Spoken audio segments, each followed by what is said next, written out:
Welcome to আৰএইচ study. আজি আমি নৱমমান শ্ৰেণীৰ সংখ্যা প্ৰণালী লেচনৰ 1.6 অনুশীলনীৰ বিষয়ে আলোচনা কৰিম। তাৰ আগতে কিছুমান সূচকীয় বিধি ইয়াৰ বিষয়ে জানি লওঁ। সূচকীয় বিধি কোনটো সূচক বুলি কয় আৰু কোনটো ঘাত বুলি কয় এইটো আমি জানি লওঁ। ধৰাচোন মই এটা লিখিলোঁ a to the power 7। এই 7টোক সূচক বুলি কয়। ইয়াক আমি পঢ়োঁতে ঘাত বুলি পঢ়োঁ আৰু 7টো সূচক এই তলত যেটো আছে এইটোক ভূমি বুলি কয়। আমি সদায় সূচকক ঘাত বুলি পঢ়ো, ঠিক আছে। এতিয়া আমি কৰো প্ৰথম সূত্ৰটো হ'ল a to the power m into a to the power n। ইয়াত সব ভূমি একে থাকিলে ঘাত যদি বেলেগ বেলেগ হয় পূৰণৰ সময়ত কি হয়, ভূমি যিমানটা থাকিব তাৰ পৰা এটা লৈ ঘাত কেইটা কি কৰিবা, যোগ কৰিবা। পিছত 2 number a to the power m হৰণ a to the power n equal হৰণৰ সময়ত ঘাত কেইটা কি হ'ব, মাইনাস হ'ব। 3 নম্বৰ প্ৰশ্ন সূত্ৰটো হ'ল মনত ৰাখিবা সূত্ৰখিনি a to the power 0 যদি যিকোনো বাস্তৱ সংখ্যাৰ ওপৰত যদি 0 থাকে তেতিয়াহ'লে ইয়াৰ আনসাৰ সদায় 1 হৈ যায়। পিছৰ প্ৰশ্নটো a to the power minus n equal 1 by a to the power n। সূত্ৰখিনি মনত ৰাখিবা ভালকে। পিছত আকৌ কৈ আছো 5 নম্বৰ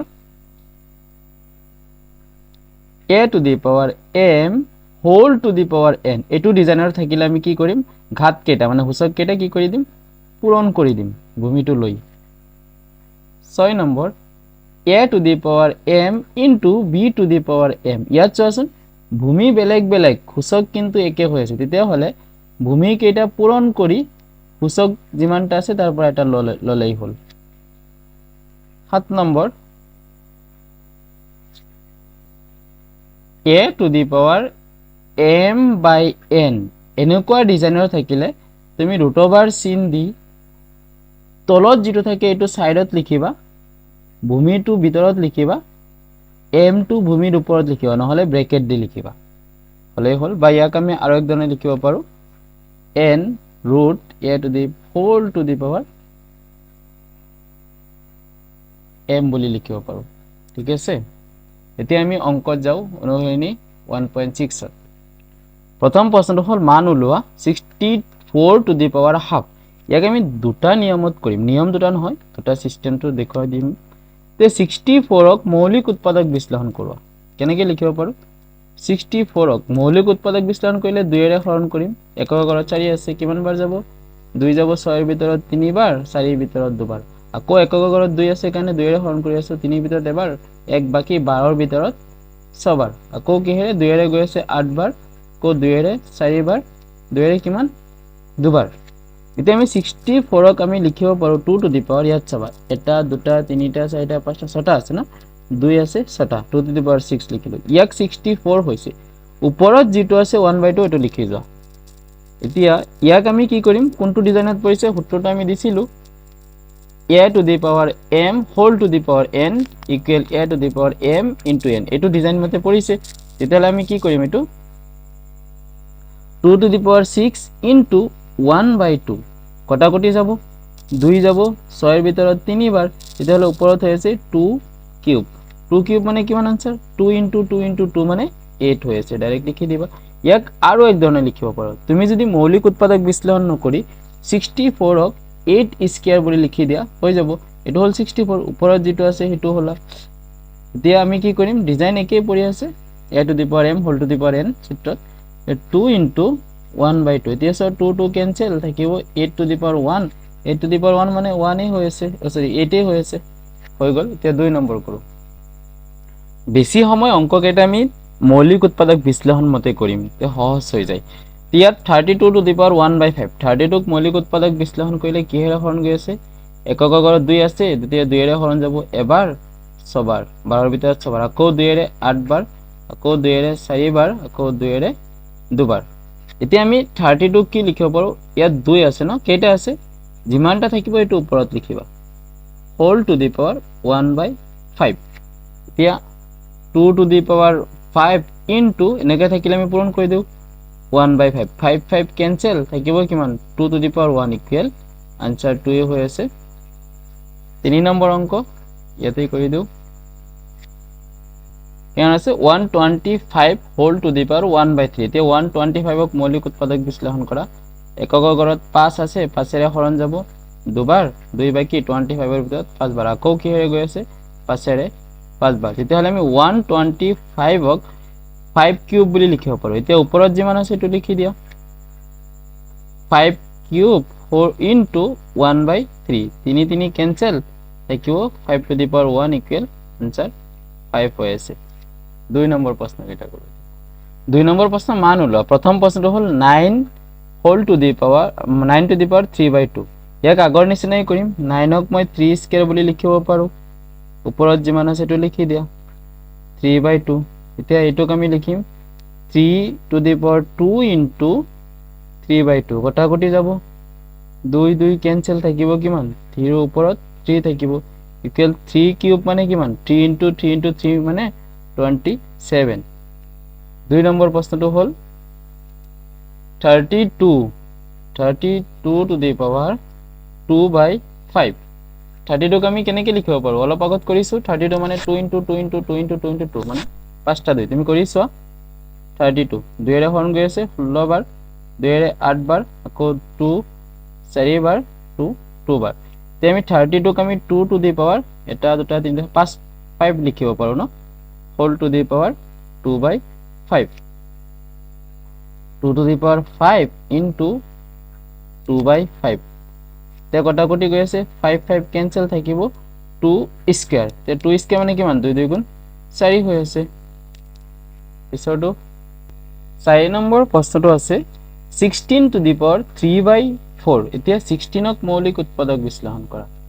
2 এৰে হৰণ যাব 8 বাৰ 2 এৰে যাব 4 বাৰ আকৌ 2 এৰে 2 বাৰ তে আমি 16ক আমি 2 কেটা আছে 4টা 2 টু দি পাৱাৰ 4 বুলি লিখিব পাৰো ওপৰত 3 টু দি পাৱাৰ 3/4 এতিয়া পূৰণ কৰি দিয়া 4 ইনটু 3/4 4 4 কেনসেল হলে থাকিব কিমান 2 কিউব মানে কিমান হৈ আছিল 8 হৈ আছিল এতিয়া 4 নম্বৰ অংকটো কৰো এটো 3 নম্বৰ আছে সৰি 3 নম্বৰ তে 4 নম্বৰ অংক 4 নম্বৰ কিমান আছে 125 to the power minus 1/3 এতিয়া এটা আমি কেনেকৈ কৰিম 125ক আমি কিহেৰে হৰণ কৰিছিলো 5 এৰে কৰিছিলো 25 বাৰ গৈছে কো 5 এৰে কৰিছো 5 বাৰ গৈছে এতিয়া 125ক আমি 5 কিউব বুলি লিখিব পাৰো ওপৰত যেটো আছে 1/3 -1/3 লিখি দিয়া এতিয়া 5 কিউব ইনটু minus 1/3 3 3 cancel থাকিব 5 to the power -1 এতিয়া এটা সূত্ৰ পাইছিলো a to the power -n সমান সমান মাইনাস থকাৰ কাৰণে ওপৰত 1 দিলা বাকি যিমান খিনি আছে তলত লিখি দিয়া সেম ইটো কৰা মাইনাস থকাৰ কাৰণে ওপৰত 1 দিলো মাইনাসৰ বাহিৰে কিমান আছে 5 to the power 1 5 to the power 1 মানে 5 হৈ আছে এতিয়া আমি পিছৰ অংকখিনি কৰো 3 নম্বৰ দিছে সৰল কৰা একে নিয়মৰ প্ৰশ্ন 1 নম্বৰ আছে 2 to the power 2/3 into 2 to the power 1/5 এটা সূত্ৰ আছিল a to the power m into a to the power n যদি ভূমি একে থাকে ঘাত কেটা কি হয় যোগ হয় আমিও হেতু অংক মতে কৰিম এটো সূত্ৰ মতে কৰি আছো ভূমি একে আছে না 2 লিখিলো আৰু ঘাত কেটা যোগ কৰি আছো 2/3 plus 1/5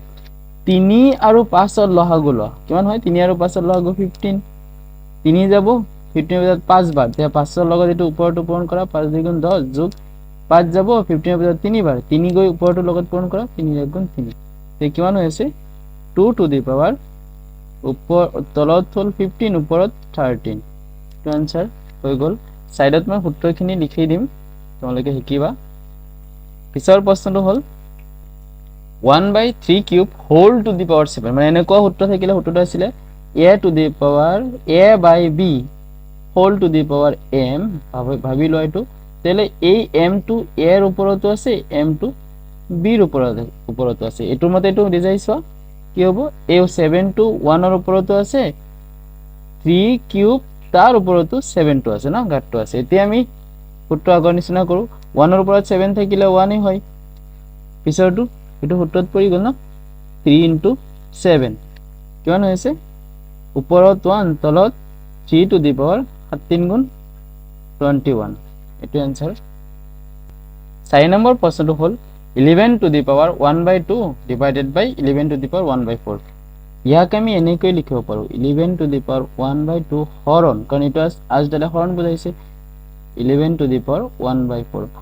ভূমি একে থাকিলে হৰণৰ সময়ত ঘাত কেটা কি হয় বিয়োগ হয় তে 11 এটা লিখিলো 1/2 মাইনাস 1/4 লহাগু লোৱা 11 লিখি 2 আৰু 4 লহাগু 4 2 যাব 4 ভিতৰত দুবাৰ হেতু 2 গৈ ওপৰটো লগত পূৰণ হ'ব 2 আৰু 1 গুণ 2 মাইনাস 4 4 একবাৰ যাব ওপৰটো লগত পূৰণ কৰা 1 আৰু 1 গুণে তে কিমান হৈছে 11 টু দি পাৱাৰ তলত 4 ওপৰত 2 ৰ পৰা 1 গুছি গলে 1 হগল आंसर পিছৰটো কৰো 4 নম্বৰ প্ৰশ্ন হ'ল 7 two the power half into 8 two the power half আমি এটা সূত্ৰ পাইছিলো যদি a to the power m into b two the power m মানে সূচক একে আছে মানে ঘাত একে আছে ভূমি কেটা বেলেগ বেলেগ আছে তেতিয়াহলে ভূমি কেটা পূৰণ কৰি দুটাৰ পৰা এটা ঘাত লিখিলেই হ'ল ঠিক আছে এতিয়া আমি সেম কৰো ভূমি কেটা পূৰণ কৰি ঘাত এটা লিখি দিলু কেন হ'ব 7 8 গুণ 56 ওপৰত কিমান হ'ব হাফ আগৰ সকলে বুজি পাইছা keep watching my channel subscribe কৰিবা আৰু লগৰ বিলাকৰ লগত শেয়াৰ কৰিবা থ্যাংক ইউ